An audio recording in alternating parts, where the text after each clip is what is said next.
Yes, good morning and welcome back to the Football Tribe UG channel. Robert Kesakos is your usual suspect. It's yet another beautiful Saturday morning. It's just a half past the hour of 8 a.m. here in Kampala, Uganda, where we do come to you live. It's good to be back, if I'm being honest. Like I said in our last night's broadcast, we are trying to adjust our timeline for the Saturday broadcast to shift it to much earlier hours as opposed to us coming between 11 and midday. So please take note of that slight adjustment. It's meant to serve you better. It's meant us to have a more productive chat at the most opportune time. Of course, changes may come here and there based on what your recommendations will be, or based on what uh, our fans' input could be, and this is one of them. Our fans made suggestions that why don't we make it a bit earlier, and that's basically what we're trying to proceed on or to adjust on to get here always a little bit much earlier, as opposed to being a little late.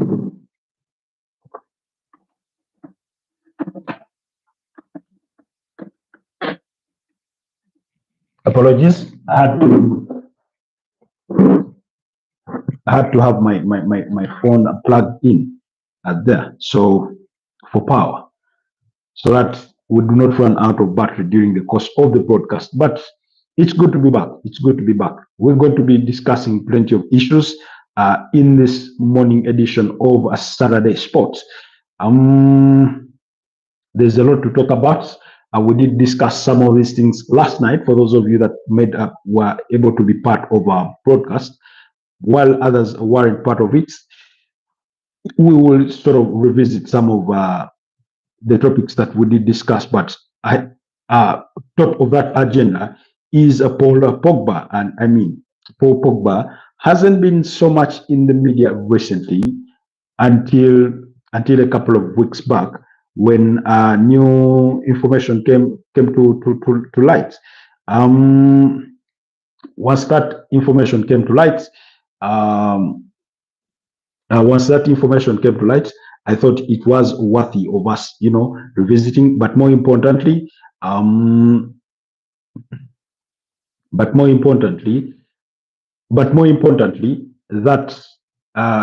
is because somebody had asked me a question. Either it was Peter Parker or Prince Nkosi, one of our usual suspects on the channel. They had asked me a question about Paul Pogba and where I think he will be playing his next, football form. So I'll be bringing you to the know of where his next chapter could lie in the wake of reports that he is looking forward to getting back in action as soon as possible. So yeah, that and more. And then for those of you that have given me feedback on some of our recent videos, I saw Zero Wickrem did put out a comment regarding the Florian Wirtz deal.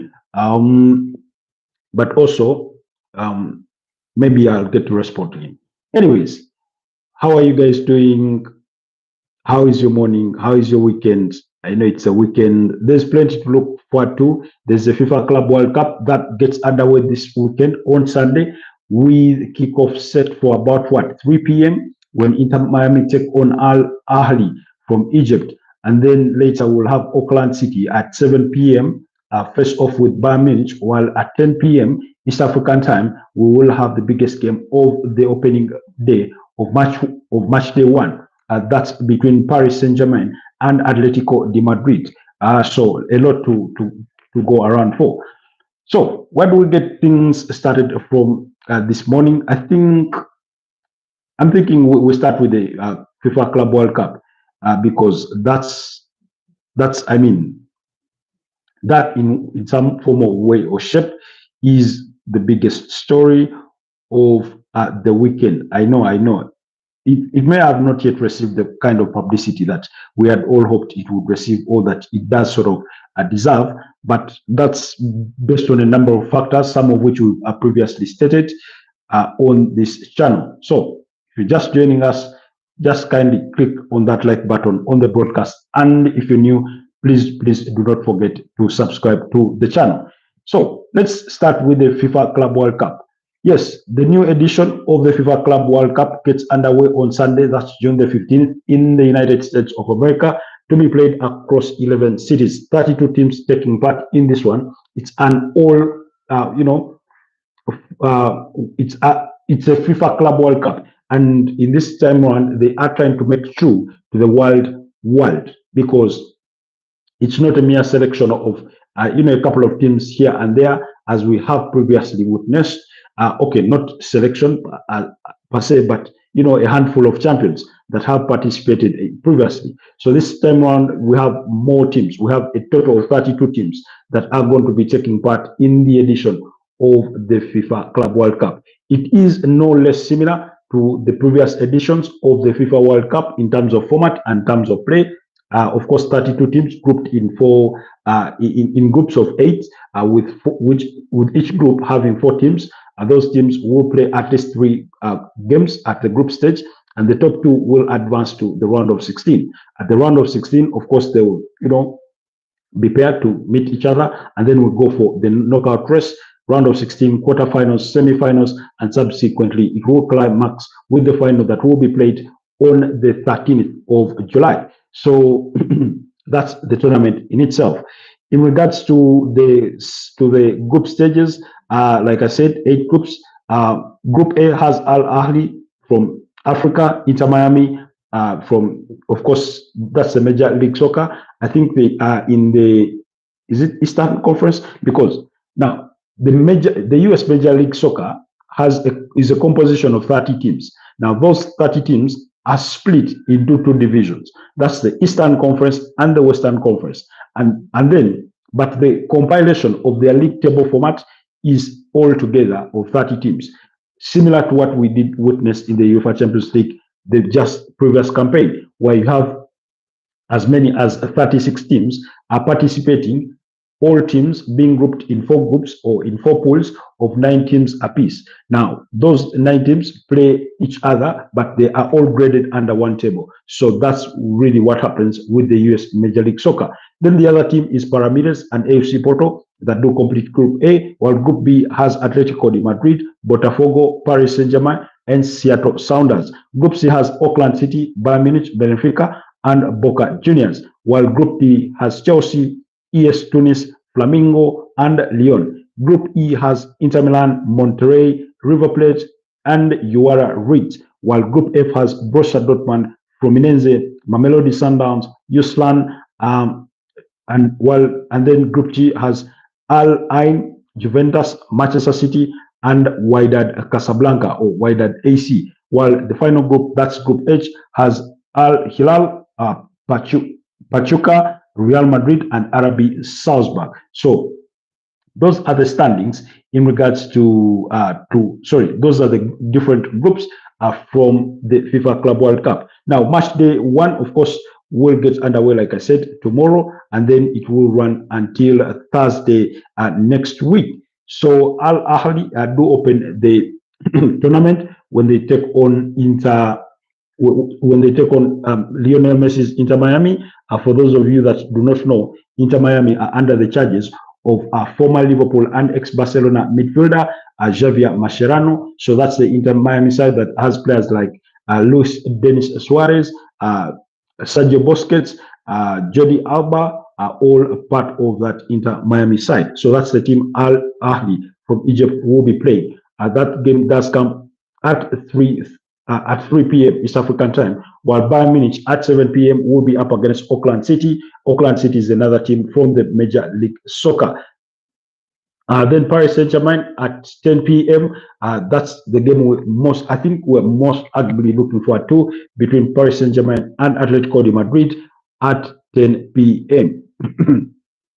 When these two sides met last season in the UEFA Champions League, I think Atletico Madrid won the tie by 2-1. Palmeiras will be up against FC Porto. That's on Monday at 1 p.m. Botafogo will be up against Seattle Sounders at 5 p.m. While Chelsea will be up against LAFC in at 10 p.m. That's on Monday. And then on Tuesday, Boca Juniors up against Benfica, 1 p.m. kickoff time. Flamengo will be up against ES Tunis at 4 p.m., while Fluminense will play Borussia Dortmund at 7 p.m. and Liverpool will play Uriah Ridge at 10 p.m. And then on Wednesday, Iceland will be up against South Africa's Mamelodi Sundowns, also dubbed the Brazilians. And then Monterrey at 4 p.m. will be up against Inter Milan, while Manchester City will open their FIFA Club World Cup account when they face off with Wydad AC at 7 p.m. And then Real Madrid on Wednesday will be up against Al Hilal from the Saudi Pro League.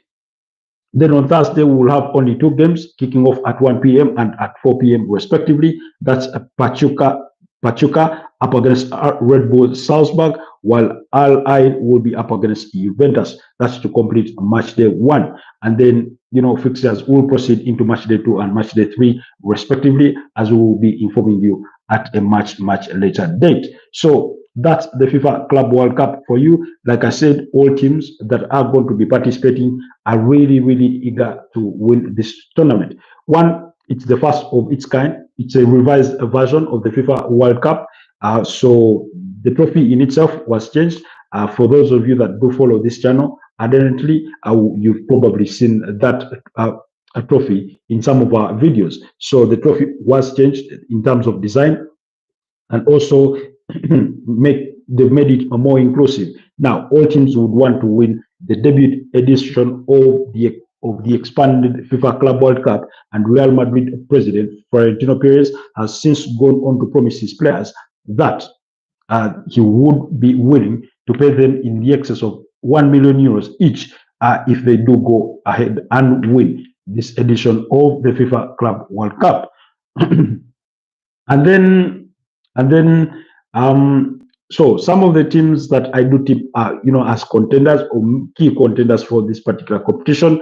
Personally, PSG is top of that list. They do come in the tournament as the champions of Europe, having beaten, Inter Milan 5-0 in the finals at the Allianz Arena to win the UEFA Champions League. So for me, they come as the main contenders for this trophy. And I'm sure their president, Khalifa, would be really, Al Nassr, would be really eager to add this piece of silverware to their trophy cabinet, and just as much as Luis Enrique will be looking forward to it. Then the other team for me is Real Madrid. Very good tournament team players, but they do have a new coach. We do not know what he is going to bring on table in regards to whether he will try to have Real Madrid play in similar fashion like Bayer Leverkusen were playing his previous team, or he's looking to make a few adjustments tactically that are more suited to the players at his disposal.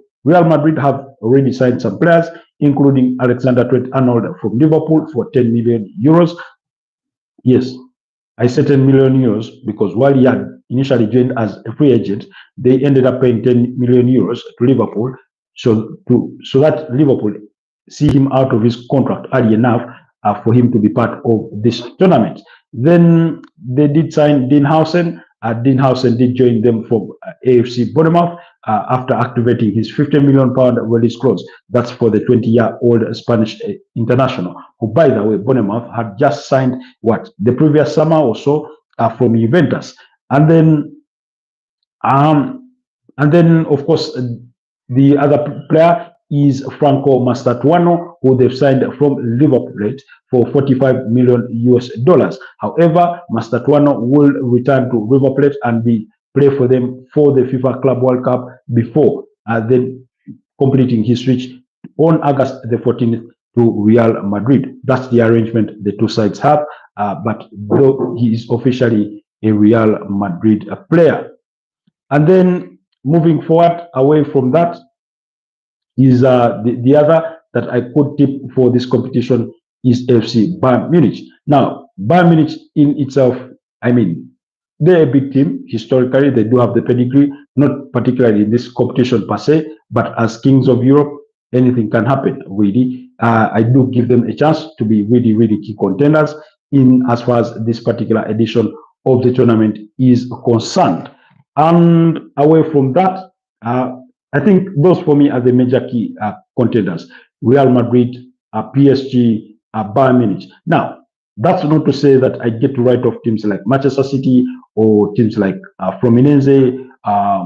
We are yet to find out what these kinds of teams are going to bring to the table. But I'm sure they will be intentional on trying to show that they are just not, small teams from the Copa de Libertadores. That's the Champions League format or edition of teams from South America. The likes of Botafogo, Paramides, Fluminense, and things of that nature. So they'll be intentional on showing what they are made of. The likes of Wydad Casablanca from the CAF Champions League, ES Tunis, Al Ahly, Mamelodi Sundowns, they will be equally eager to make their name, seen or heard on the scene. And then we move away from the FIFA Club World Cup. And in case you're interested, do let me know down in the comment section who you tip for to win this tournament, who you're going to be rooting for as far as the competition is concerned. But those are the teams that are involved. Those are the different groups. Those are the games that will be coming your way on match day 1. Then quickly, let's run away from the FIFA Club World Cup and then switch to matters transfers, because that's what is really making the major headlines as of present day. Let's start with the 32-year-old French international, ex-Manchester United midfielder and former Juventus man in Paul Pogba. Now, Paul Pogba is returning from a doping ban that has seen him out of action for the last 18 months plus, because at the start of the 2023-2024 season, he did fail a random test at Juventus. I think Juventus were bound to play what? Was it Bologna? So he failed that random test and he was believed to have flouted the anti-doping rules, and he was then eventually, banned for a period of 4 years. Of course, he made an appeal to that decision, and he won I would say he won the appeal because he got a reconsideration, and that ban was reduced from 4 years to 18 months. Of course, he did argue that he would never intentionally, go against the rules of anti-doping, but he may have ingested vitamins and food supplements that did include substances that are forbidden in the game in the sport. So that is what really caused him problems. Eventually, he had to. Now, remember when he returned to Juventus, his first season was sort of marred by injuries. And then what would have been the season where he gets things going is then when he gets found in breach of the anti-doping rules. And once he found out that, he gets suspended for excuse me, for 4 years, and then he did appeal that to reduce it to 18 months. It's been really a tough time. That was the same time he was also having, other troubles away from the pitch with his family. I think there was some bit of bickering with his brother and things of that nature. He went ahead to mention things like sorcery and etc. But it's not really been good for the 2018 FIFA World Cup winner with France. That's Paul Pogba. Even at Juventus, when he returned, I didn't think he was bound to be the best version of the Paul Pogba that Manchester United had signed from Juventus. I think back in 2017, around that time, or when Jose Mourinho was at Manchester United, quite expensively for about 89 million pounds plus. So, but the ban is over, and now he has a 2-year contract offer at his table from AS Monaco. Excuse me. So he has that contract offer to think about from AS Monaco. They are willing to give him the 2-year contract for him to revive his career. Now, like I said, he still has hopes of getting back into the French national team because he's never retired from international football. So he looks forward. At least he wants to fight for that role. And the only way he gets to fight for that is for starters, playing at a good team or a big team, and then getting a regular playing time. And AC Monaco are the best team so far that have presented a project for him for his return to action. Ever since his ban, of course, he's not been actively playing, but he's been, continuing his rehabilitation. He's been doing gym work. He's been training rigorously, of course, and playing Sunday League for him to stay match fit, for him to stay within the shape of the game, for him to stay in touch with the game, and things of that nature. He's been working with personal trainers because he can afford it. Besides that, but that's what is helping. Has been helping him stay fit and stay in shape, so that he prepares himself for this kind of moment, for this kind of opportunity. So there it is. He has an offer from AC Monaco. So let's wait and see whether he will fall through with that offer and put pen to paper, because AC Monaco are trying to sign him alongside Ansu Fati from Barcelona. Now, they want to sign Ansu Fati on a season-long loan with an obligation to buy for about 12 million euros from Barcelona. Previously, we had discussed Ansu Fati in relation to Barcelona president Joan Laporta, who had said he is a very important player to Barcelona and that they were looking forward to extending his contract. Fast forward, no contract is being extended, but they are sending him out on loan to AC Monaco if all the three parties can agree to the nitty-gritties that are involved in making this happen. That's the player agreeing to player terms and conditions on his side with AC Monaco, and then AC Monaco agreeing to terms with Barcelona. So that's it.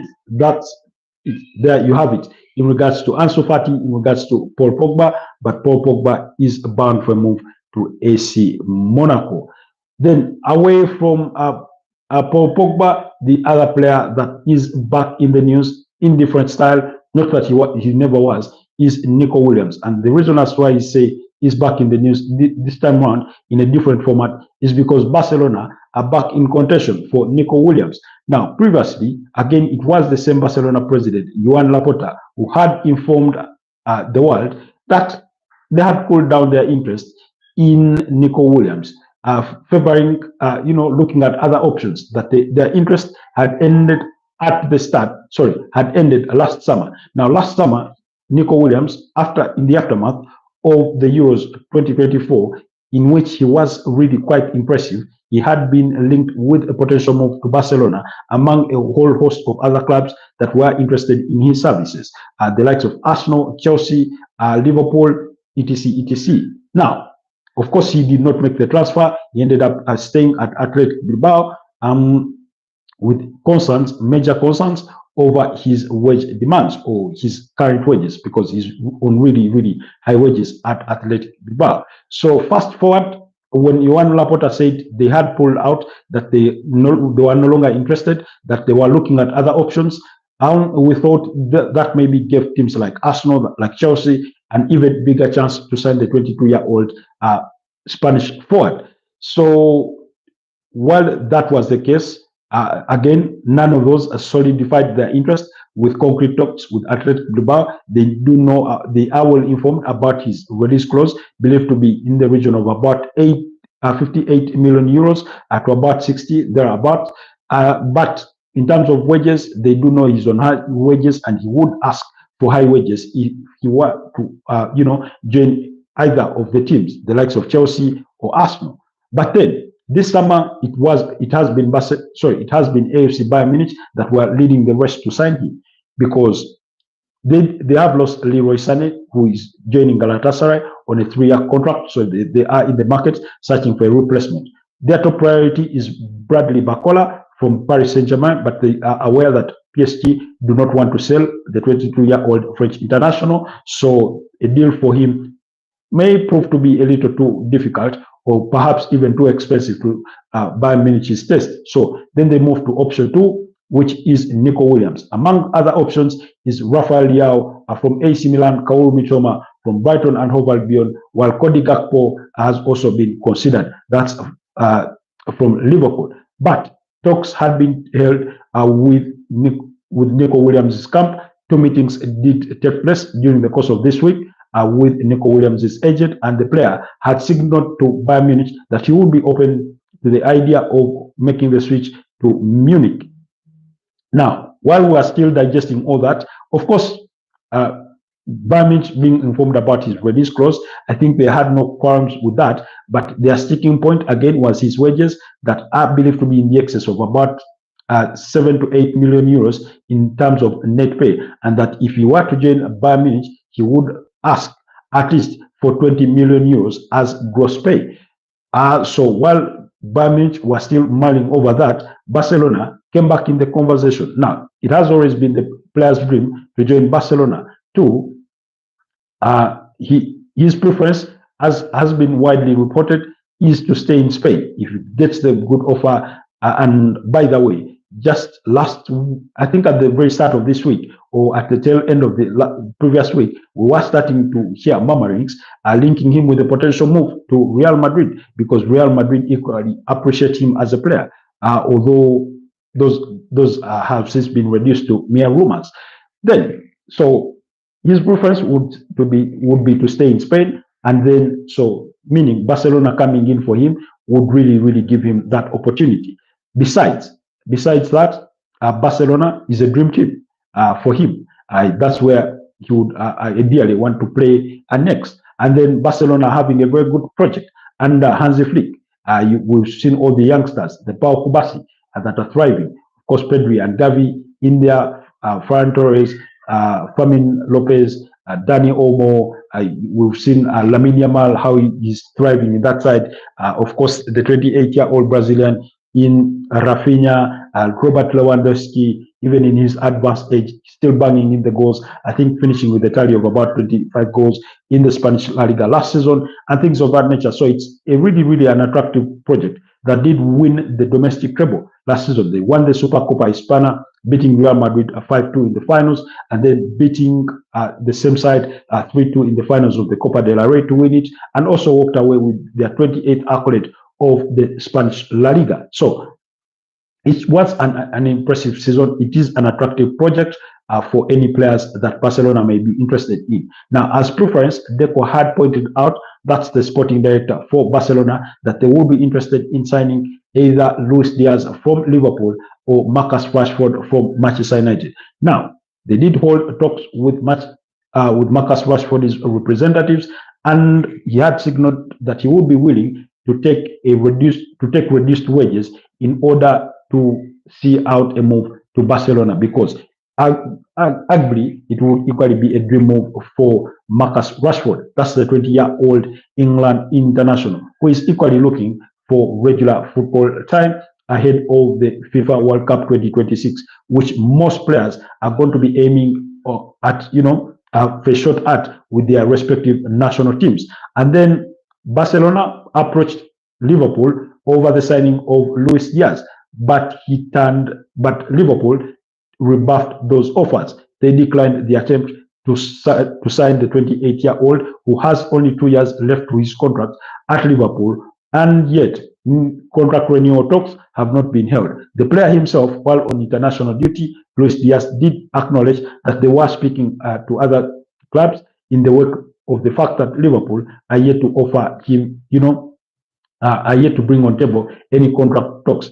However, he did also reaffirm that he is happy in Liverpool, that he will be happy to see out the remainder of his 2-year contract, even amidst interest from the Saudi Pro League clubs like Al Nassr, who are willing to offer at least a fee in the excess of 80 million euros to try and sign the Colombian international. But let's wait and see. So once Liverpool rebuffed approaches from Barcelona, we all thought that maybe, okay, now the writing is as good as on the wall, that Barcelona now focus solely on Marcus Rashford, who, according to Manchester United, want to let him go for about 40 million pounds.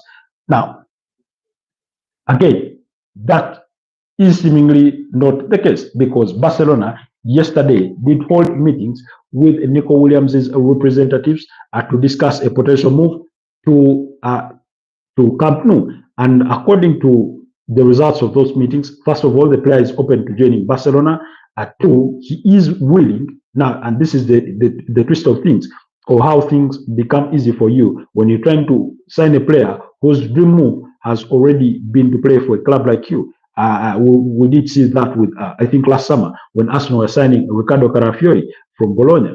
I mean, he had dreamed of playing for Arsenal and playing in the Premier League particularly. So negotiations were kind of made easy for Arsenal in that context. So we're talking about that now here with her, talking about a player like Nico Williams willing to take a reduced wage.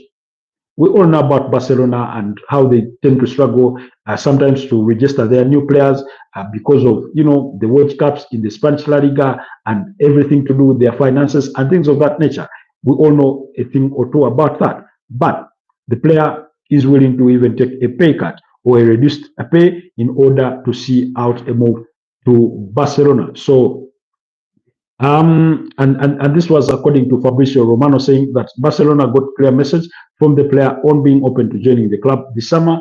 Bayern Munich are willing to make an effort. He's still on Arsenal's list, while Barca have their chance now. Athletic Bilbao are also have already initiated contract renewal talks with the player. So that's the situation regarding Nico Williams. So all the talk that Barcelona had moved on from him and that they were looking at other options, while yes, it is true that they were looking at other options, I think it was never true that they had moved really away from him. Very, very exciting player when you watch him at Athletic Bilbao, even though I do think he has had an underwhelming season for the 2024-2025 campaign. However, at the UEFA Nations League, every time you watch him, for those of you that got the chance to watch him in the semi-finals as they knocked out France 5-4 in that 5-4 victory, and then losing to Portugal in the final, he's always been a very, very brilliant player. Bayern also looking at Nico Williams. Yes, that's true. Zero. Thank you so much, Zero Requiem, for joining us on this broadcast this morning. Good to have you back. Thanks for that engagement. Yes, we have spoken about Bayern Munich's interest in Nico Williams. As a second on their wish list, ahead of him is Bradley Barcola. But Bayern Munich, according to their assessment, that deal could be a little too expensive for them to pull off during a time when PSG also would rather keep Bradley Barcola. So they had moved to Nico Williams and held talks with his agent. The player had signaled that he would be open to the move, and then I think they were still, going over what his potential wages would be in the work that he had requested for something like 20 million euros per season in gross wages and things of that nature. So talks are still ongoing with Bayern Munich. They will continue to push and try to persuade the player to make the switch from the Spanish La Liga to the German Bundesliga. But let's hold our hearts out and see how that, spans out over the course of the summer. But I do understand that was Barcelona coming for a player whose dream has been signaled that he would prefer to play for Barcelona. I think Barcelona then get the upper hand in these negotiations. So it becomes a 45% chance that he ends up at Barcelona as opposed to Bayern Munich. But let's wait and see. Because he's such a very good player, and at a young age of 22, that's why clubs like Arsenal, clubs like Chelsea, Liverpool, Barcelona, Bayern Munich have all been signaled or shown interest in the player. You say Nico to Bayern Munich, Barcola to Liverpool. Yes, Liverpool are also interested in signing Bradley Barcola. But like I said, Paris Saint-Germain also want to keep Bradley Barcola. So there's that. But even if the player would want to leave PSG this summer, he's not going to come cheap, because he's one of their prized assets as far as PSG are concerned. So he won't come cheap. And for me, that did beg the question: that can really Liverpool go? Do they have a war chest of up to 500 million? Because you're spending in the excess of 130 million euros on Florian Wirtz, and then you want to sign Hugo Ekitike, who is valued at about 100 million euros from Eintracht Frankfurt, because the expectation is that Darwin Núñez will leave, and then you're also interested in Bradley Barcola. So all those three players are quite expensive. let's not forget that they've already signed Jeremy Frimpong and are also trying to sign Milos Kakez from AFC Bournemouth for a fee that is reported to be about 40 to 45 million pounds. That's what is being reported. We'll wait to hear on what the actual final fee will be. But when you look at that financial outlay, when you're yet to have many outgoings, because I think they've only let go of the goalkeeper Kelleher, who has joined Brentford for 18 million pounds. So for me, it begs the question of how big a war chest in this transfer window do Liverpool have? So especially when all the players you're interested in are not going to come cheap. So yes, they are interested in Bradley Barcola as well. Then you talk about Diaz to Barcelona. Liverpool have already rebuffed interest from Barcelona in regards to Luis Diaz. I think it didn't rub them the right way when Deco highlighted it in the media or in open media that they were looking at Luis Diaz as well as Marcus Rashford, that they do hold interest, because when Arne Slot was asked about those comments, he did say that Liverpool were also interested in Lamine Yamal, and they will see. Let them wait and see what happens. So really, I think out of respect, I do not think those deals will happen. Liverpool has enough funds to bring in a centre back, a defensive midfielder, a striker, and a replacement for Diaz. Yes, now that's premised on the fact that if Luis Diaz leaves, yes, they want to bring in a centre back. That's for sure. That's true. And also, Jarell Quensah could end up at Bayer Leverkusen, because Bayer Leverkusen are really, really interested in signing him. Now, it is not remote to think that Liverpool would sell Luis Diaz. However, at the moment, what they have signaled to teams like Barcelona is that they are not interested in selling at the moment. So that's true. In regards to the funds, do they have the funds? Yes, they do have the funds. But again, my question goes back to, or my wonder goes back to their needs. They want a centre back. They're signing a right back. They've completed that already. They're signing a left back. They want to sign a central midfielder, because we know last summer they tried to sign Martin Zubimendi and he declined that and ended up staying at Real Sociedad. We know what has happened around that situation. So they ended up playing Ryan Gravenberch at the pivot of that midfield. And now they are interested. Those to be in the market for a central midfielder. So, and then you're signing Florian Wirtz that expensively, and then you want to sign a striker because the expectation is that Darwin Núñez would leave. Now, if teams are going to buy Darwin Núñez, I think the teams that will promise you better pay will be Saudi Pro Leagues like Al Nassr, Al Ahly, if they are ready to firm up their interest in the player, and if the player is willing to join the Saudi Pro League. Now, according to some reports, he will be open to going to Saudi Arabia. However, he would prefer to stay within Europe. And among European clubs interested, Napoli is one of those that have made inquiries, and another Italian team that has not yet to be revealed.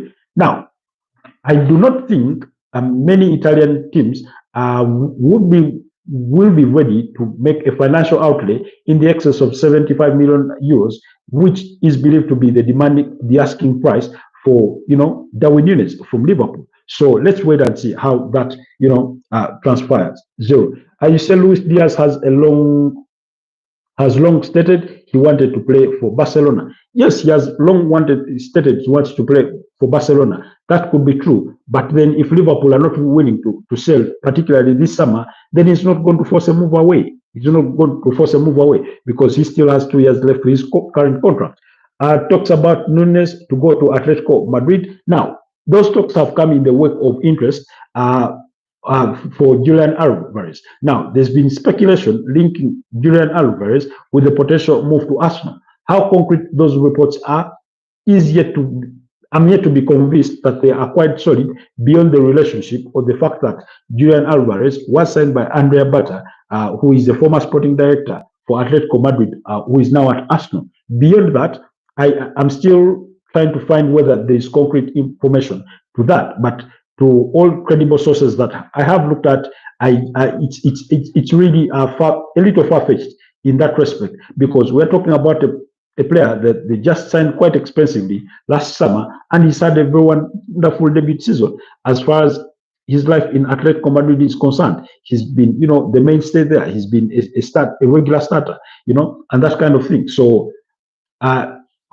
whether Atletico Madrid, because Atletico Madrid are also looking to sign Alex Baena from Villarreal. They are looking to sign Johnny Cardoso from Real Betis, and they are interested in Tottenham's Christian Romero. That's the centre back. Now, whether they can sign all those and also make another financial outlay for Darwin Núñez remains to be seen.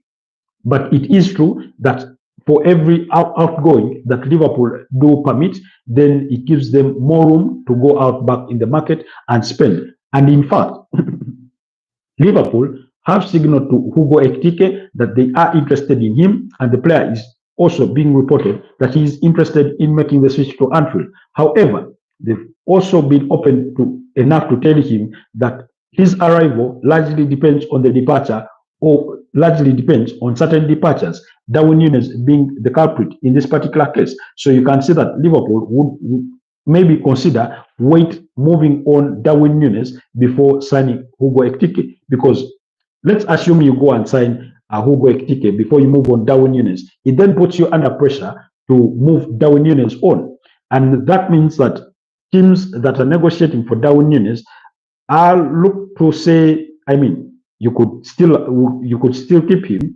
and he will be on your financial books, and yet you've already signed this striker. So the mere fact that puts you under pressure to sell, it sort of gives them a slight negotiating advantage in the wake of that. So that's why Liverpool would prefer that they first move on Darwin Núñez and then make a move for Hugo Ekitike, but at least their interest in the 22-year-old French striker, who turns, by the way, 23 on June the 20th, has widely been reported in that respect. So that's all true in regards to what you're submitting, Zero, in regards to the situation surrounding Liverpool. You say, so the talks of Darwin Núñez going to Atletico Madrid, I think, would also depend on certain key departures, or if there is a key departure from that Atletico Madrid side.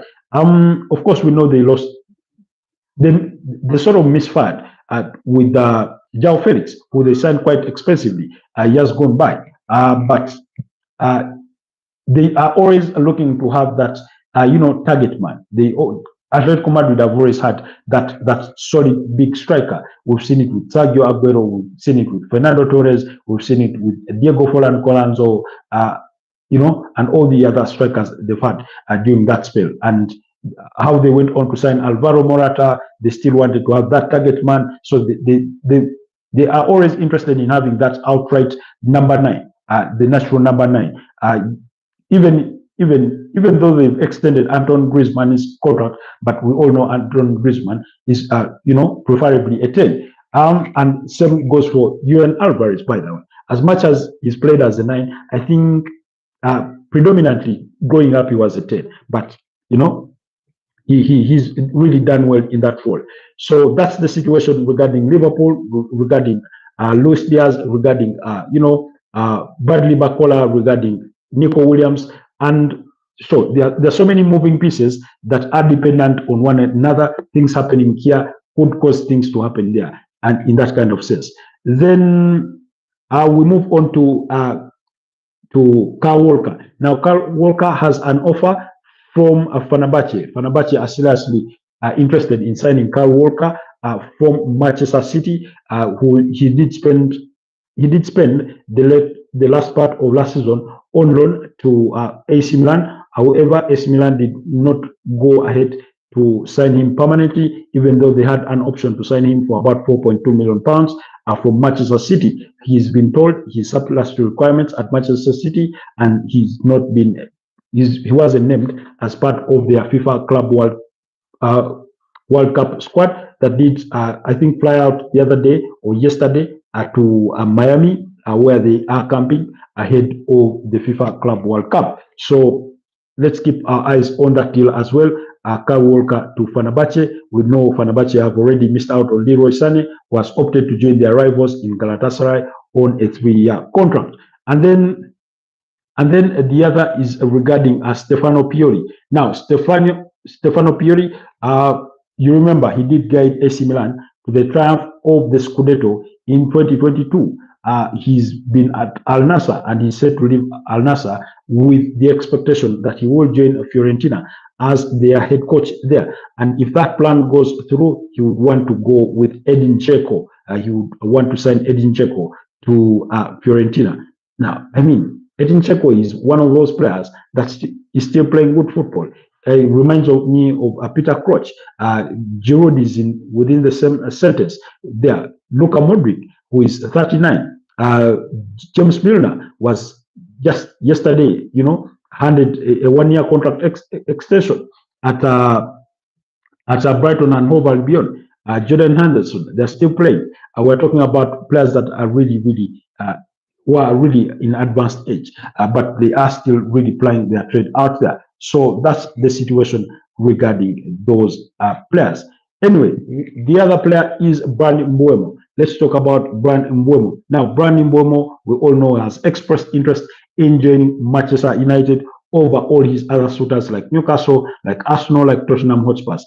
But now that Thomas Frank has been named the replacement for Ange Postecoglou in making the switch from West London to North London, Tottenham Hotspurs have come back in the headlines for Bryan Mbeumo. That's according to Sky Sport. They have held initial talks with Brentford over what it would take to get the move for the 25-year-old Cameroon international.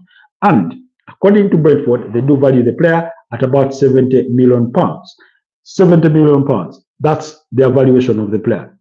We do know they've already turned down an initial bid from Manchester United, which is his preferred destination.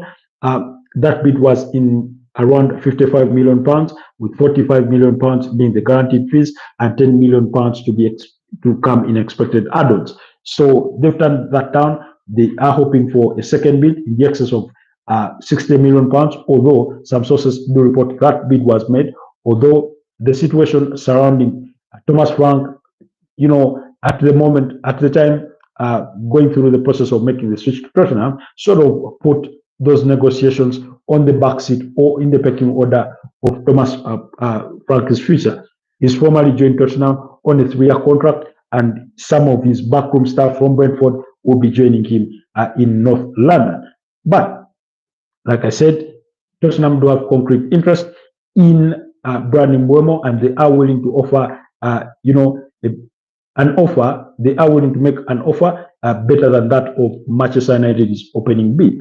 So let's wait and see how that transpires. But we did speak about it, and I did mention to you guys that by the virtue of the fact that Thomas Frank has moved to North London, that could tip the scales in the race to sign Bryan Mbeumo for his suitors, because I do get the feeling that it is easier. It could be a little easier for Thomas Frank to change Bryan Mbeumo's mind to say, look here, I know your preferred destination will be Manchester United, but we've been doing this together, and you've become a better player under my help, and you really helped me be successful at Brentford. Why not come and also help me be successful? And so that story was, I think, broken by Darren Lewis of the Mirror. And according to the same sources, they do say that Thomas Frank would love to take both Yohan Wissa and Bryan Mbeumo to North London. But that's the gist of the hottest topics in as far as transfers are concerned. And so let's get down to the transfer gossip before we see out today's morning broadcast. So regarding the transfer gossip is that Newcastle have stepped up their interest in Brighton and Brazil forward João Pedro after learning that the 23-year-old would be interested in signing for Ed Howe. That's according to the Telegraph, while Bayer Leverkusen are poised to make a bid for Manchester City English attacking midfielder Jack Grealish. The 29-year-old there has been linked with a move to Bayer Leverkusen, although Everton, Newcastle and Tottenham are among the other teams interested in Jack Grealish's services, who has been told who is expected to leave Manchester City this summer and was not included in the FIFA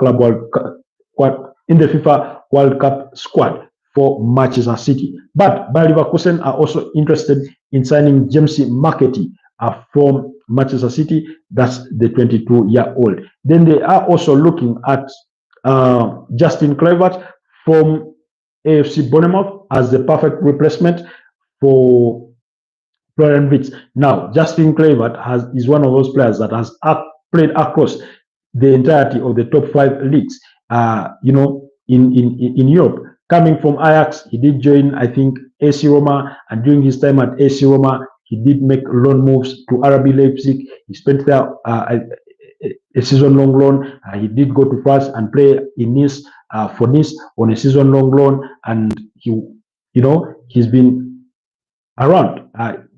Even in Spain, he did go to Valencia and played some football there, and then in 2023 completed the move to AFC Bournemouth, where he's been ever since. So I think he's scored about 19 goals in about 66 appearances for AFC Bournemouth. So he is the man being targeted by Erik ten Hag as a replacement for Florian Wirtz at Bayer Leverkusen. Then Liverpool have also expressed some interest in signing Napoli forward. That's Victor Osimhen, who is also of interest to Manchester United, who also did make inquiries about Hugo Ekitike. So Manchester United, in their consideration, they're looking at Hugo Ekitike, Victor Osimhen, and Victor Gyökeres. However, if a deal is to happen for Victor Osimhen has to want to go to Manchester United, but also should be willing to take a pay cut on his net pay if he is indeed to earn a move to Old Trafford. Then Napoli are competing with clubs from Saudi Arabia for the signing of Uruguayan striker Darwin Núñez. That one we've spoken about quite enough. While Aston Villa have made an approach to sign 19-year-old Spanish winger Jesus Rodriguez from Real Betis. That's according to the Athletic. While Crystal Palace are interested in signing Millwall's 26-year-old England centre-back Japhet Tanganga, is formerly at Tottenham, who is said to have a £1.2 million release clause available to all Premier League clubs this summer, with Sunderland, Leeds, and Burnley among the other teams are keen on his signature. That's according to Express. Thomas Frank is plotting a double move for Bryan Mbeumo and Yohan Wissa.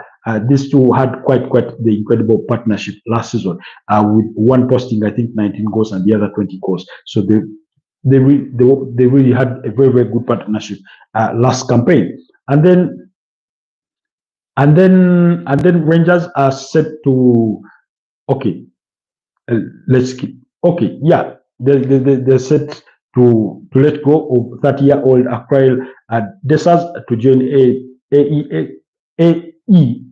AEK Athens there for the Nigerian striker who did agree to a £30,000 weekly wage. Then Roma have opened talks with Brighton with the interest to sign Danish midfielder Matt O'Reilly, according to Gazzetta in Italy, while Wolves are interested in signing Celta Vigo's Spanish midfielder Fa Lopez, only 21 years of age. Then after signing Leroy Sané, we do know that Galatasaray are interested in signing 34-year-old German international Ilkay Gundogan from Manchester City.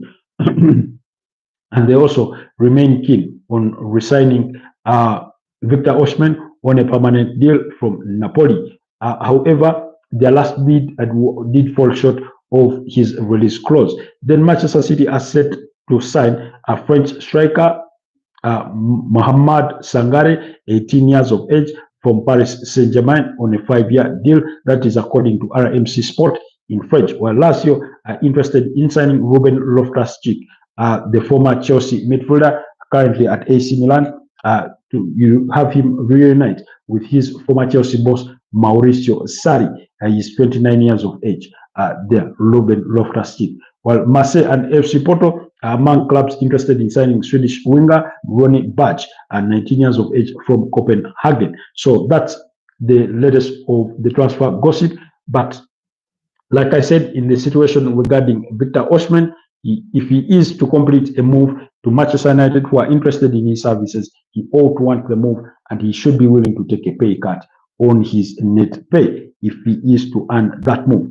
Then Victor Osimhen, will discuss Victor Osimhen about his reported fury with his bosses at Sporting Lisbon in regards to a gentleman's agreement that he does have with the club over how much it should cost for suitors to take him this summer, if given that he's turned 27 years of age. So those have been some of the major transfer stories making the rounds. That's been some of the gossip. Of course, there is a lot more. There's a lot more. Then I do not know what informs this decision, but according to Fabrizio Romano, Gennaro Gattuso is on the verge of becoming the new Italy head coach with an agreement due to be finalized in the next days. Now, stepping in the shoes of Luciano Spalletti, who was sacked last week, I think in the aftermath of that 3-0 loss to Norway, and then who, by the way, himself, Luciano Spalletti, had replaced Roberto Mancini, who guided Italy to the triumph of the Euro 2020 when they beat England in the finals. That tournament played in 2021. I think that was in Wembley on penalties. I mean, who would have thought that Gennaro Gattuso, who has had stints at Napoli, he's had a stint at Valencia, would be in consideration for the Italian national team job? I mean, I for one did not think I would be, alive to see this day, but yet it is here happening to us. Then what the other key stories? Yes, Joan Garcia did complete his move to Barcelona from Espanyol. That's the 24-year-old Spanish goalkeeper, arguably the best goalkeeper last campaign out. And then yesterday, Lamine Yamal did post a photo of him celebrating with Nico Williams in the wake of those talks ongoing between Barcelona and Nico Williams over a potential switch from Athletic Bilbao to Barcelona. But like we did say, Bayern Munich, Arsenal, and Chelsea are also interested in the services of the 22-year-old Spanish forward. Then Serge Gnabry is said to stay at Bayern Munich, despite speculation that he was, destined to leave. Then Sporting CP have given Victor Gyökeres the assurance that he will be allowed to leave in the summer for about 60 to 70 million euros, as exclusively revealed in October 2024. That's according to Sky German and now confirmed by his agent, Hassan. Now, according to the Sporting CP president, no team, no club has offered them a bid for Victor Gyökeres, contrary to reports that Arsenal had made an initial bid. I think they had made inquiries, but not an official bid has been made for Victor Gyökeres. That's according to the Sporting CP president. And then Sky Germany do say that a move for Alejandro Garnacho from Manchester United to Bayer Leverkusen could be unlikely this summer, even though he is set to leave Manchester United. That's the 20-year-old Argentine who has interest from about 3 Premier League clubs who have not been named, but Arsenal apparently have made inquiries about conditions surrounding a potential deal for Victor Gyökeres. Now, this is according to Florian Plettenberg in regards to the Hugo Ekitike deal. He did say Liverpool see themselves having a very good chance in the race for Hugo Ekitike. However, they have clearly signaled that they still need some time, as sales, including Darwin Núñez, need to happen fast. Ekitike is aware of this. Liverpool, and then he goes on to say that Chelsea remain in the race. Manchester United have called Eintracht Frankfurt as revealed, and all 3 teams have received the same information that his price tag is 100 million euros. Now, that fee of 100 million euros is a bit high for a player that scored 15 goals and provided 8 assists in the German Bundesliga last campaign. But I do get the feeling that Eintracht Frankfurt will also be benchmarking on the fact that Bayer Leverkusen just held their hand out in that deal for Florian Wirtz to Liverpool to stick to their asking valuation of 100 million euros. And that's why we did do a video yesterday. That video went out yesterday, saying that trying to assess how Liverpool's 150 million euro Florian Wirtz deal could soil the market for others in this transfer window. Yes, according to concrete reports yesterday, they did confirm that Liverpool will be paying 100 million pounds, 100 million pounds as guaranteed fees for Florian Wirtz, with 16 million pounds in add-ons. Now that gives you a total of about 130 to 136 million euros. However, this is still according to Sky Germany. I know Azero came back to make a comment on that particular video there. According to Sky Germany, the 150 million record-breaking transfer that is expected to finalize next week, that fee is expected to rise to that, in future add-ons. So I think the add-ons could, beyond what has been, let out by people like what's his name, David Ornstein of the Athletic, and among other sources, that it's only 116 million pounds could rise. That's usually the way it works with add-ons. You do remember what's his name, the deal with Monaco for Anthony Martial moving to Manchester United.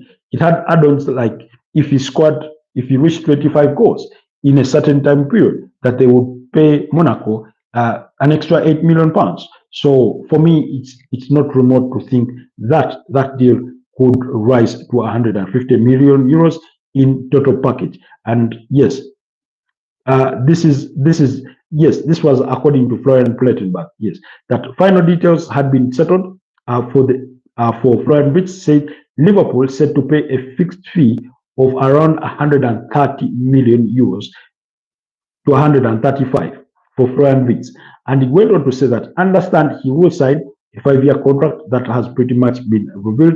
And he went on to say that the total package could rise to 150 million euros. So there you have it. So when you see us reporting the 150 million euros, it is from a concrete source, and it is from a concrete source that the fee in add-ons and future remittances could rise to that. So whether he goes ahead to achieve all the necessary achievements that he ought to achieve within that period for the fee to reach that remains to be seen, but at least that's the expectation. Anyways, it's been a pleasure having you this morning. Allow me end this podcast here and wish you a wonderful weekend. Do not forget to subscribe to the channel, like, share, and comment. But thank you all to our new community members. It's always a pleasure to see you join us on this community and help us continue to grow. Continue to support us, continue to watch our content. We'll be having a video coming out regarding why I think Arsenal should sign 2 strikers this summer. We had looked to do a video around Manchester United, but some context did change. But we're going to readjust that, and we should be giving you something about Man United either through the course of this weekend or early next week. Stay blessed and have a wonderful weekend. Bye-bye.